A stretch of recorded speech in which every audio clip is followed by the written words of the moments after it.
তুমি পড়তে বসো, দই খোলা। হঠাৎ ফোন হাতে নিলে আর চোখ খুলে দেখো 2 ঘন্টা শেষ। আর সবচেয়ে ভয়ঙ্কর কথা জানো, তুমি অলস না, তোমার মাথা তোমার বিরুদ্ধেই খেলছে। আজ এটা নিয়েই কথা বলি। আমি একসময় ভাবতাম আমার সমস্যা মোটিভেশনের অভাব, পরীক্ষার চাপ, চারপাশে সবাই এগিয়ে যাচ্ছে আর আমি দিন শেষে শুধু গিল্ট আর অ্যাংজাইটি। দিনভর বিজি থাকি, কিন্তু রাতে মনে হয় আজ আসলে কি করলাম। বার্নআউট আসে, নিজেকে দোষ দিই আর আবার একই সাইকেল। এখানেই বেশিরভাগ মানুষ আটকে যায়। একদিন বুঝলাম একটা ব্রুটাল ট্রুথ, আমাদের ব্রেন সাকসেসের জন্য না, কমফর্টের জন্য বানানো। ডার্ক সাইকোলজি এখানেই কাজ করে। তোমার মাথা চায় কম কষ্ট, ইনস্ট্যান্ট প্লেজার, এখনই reward. Phone equal to dopamine, Netflix dopamine, procrastination fake relief.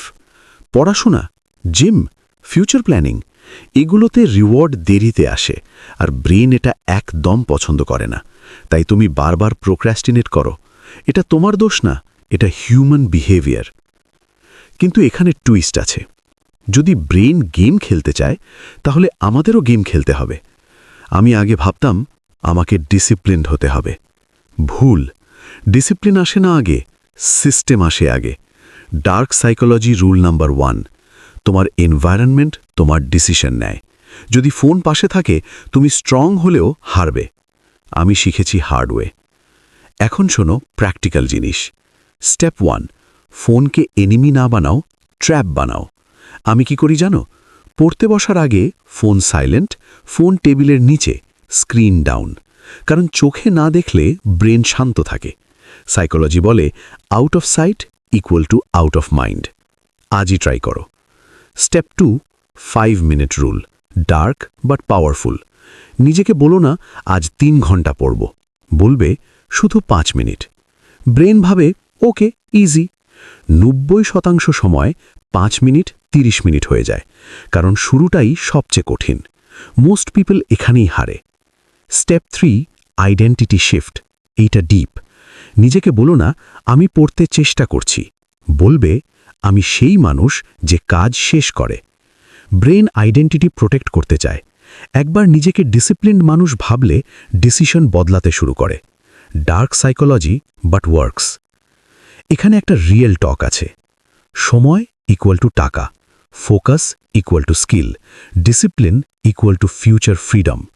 আজ তুমি ফোকাস ডেভেলপ না করলে কাল অন্য কেউ তোমার সময় কন্ট্রোল করবে। বস, অ্যালগোরিদম, সার্কামস্ট্যান্সেস। আর এটা হার্শ কিন্তু সত্য। আমি পারফেক্ট না, আজও ডিস্ট্র্যাক্টেড হই, কিন্তু এখন কন্ট্রোল আমার হাতে। দিন শেষে আমি জানি আমি আমার ফিউচারের জন্য কিছু করেছি। এই ফিলিংটাই অ্যাডিক্টিং। কনফিডেন্স আসে, ডিরেকশন আসে, লাইফ একটু ক্লিয়ার লাগে। আর তখন তুমি বুঝবে প্রোডাক্টিভিটি মানে রোবট হওয়া না, প্রোডাক্টিভিটি মানে নিজের জীবনের স্টিয়ারিং নিজের হাতে নেওয়া। সো রিক্যাপ করি, তুমি অলস না, তোমার ব্রেন কমফর্ট চায়। এনভায়রনমেন্ট চেঞ্জ করো, 5 মিনিট দিয়ে শুরু করো, নিজেকে নতুন আইডেন্টিটি দাও। আজ রাতে একটা জিনিস করো, পড়তে বসার আগে ফোনটা দূরে রাখো আর মাত্র 5 মিনিট কাজ শুরু করো। 7 দিন টেস্ট করো। আর যদি এই ভিডিও তোমার মনে একটু হলেও লাগছে, তাহলে জানো এটা তোমার জন্যই ছিল। চলো আর সময় নষ্ট না করি, ধীরে কিন্তু শিওরভাবে লেভেল আপ করি একসাথে।